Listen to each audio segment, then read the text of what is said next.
Hey, it's Nick here, and we're looking at a Bitcoin chart.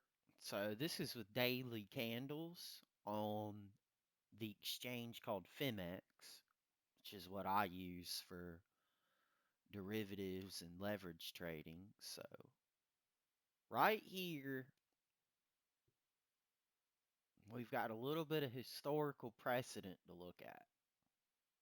So last bull run on November 14th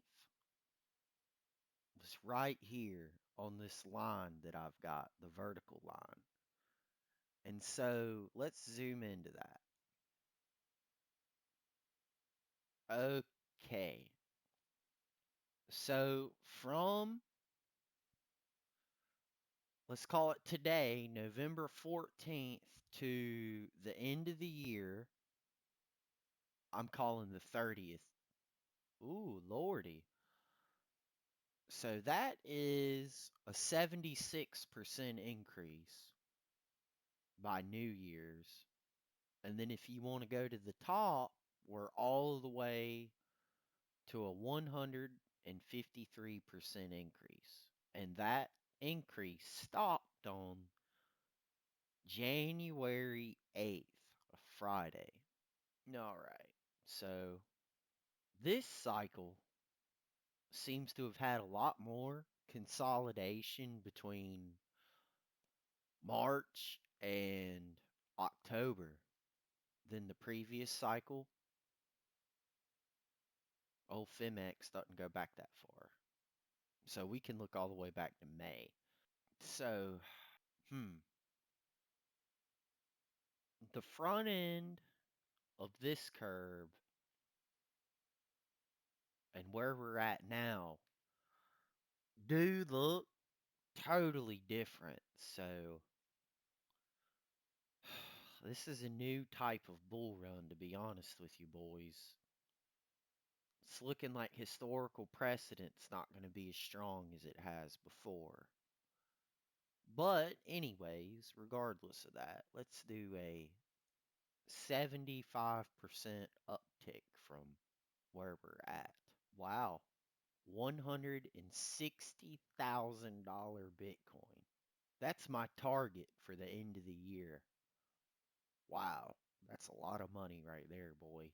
And we won't even worry about the January part of the rally because that's just unpredictable, is what I want to call it. Because, I mean, the only economic news that would have come out on January the 8th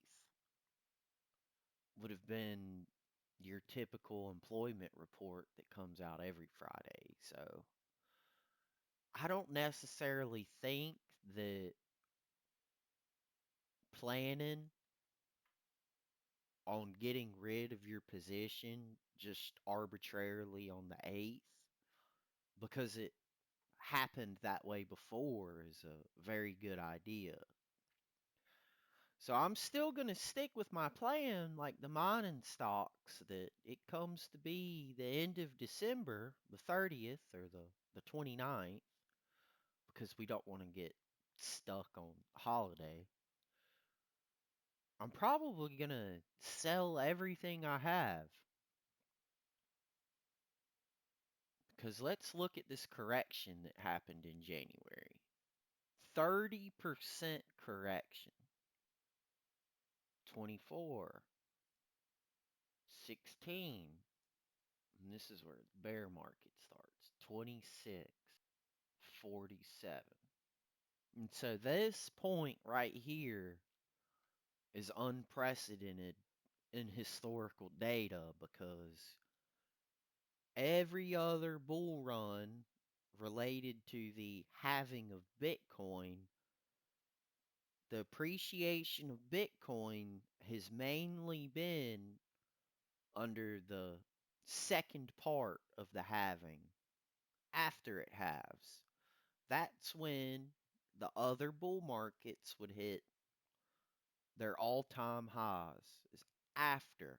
But this time, due to the ETF coming out and everyone getting excited, we had our top come a month, or a new all-time high come a month before the halving. What does that mean?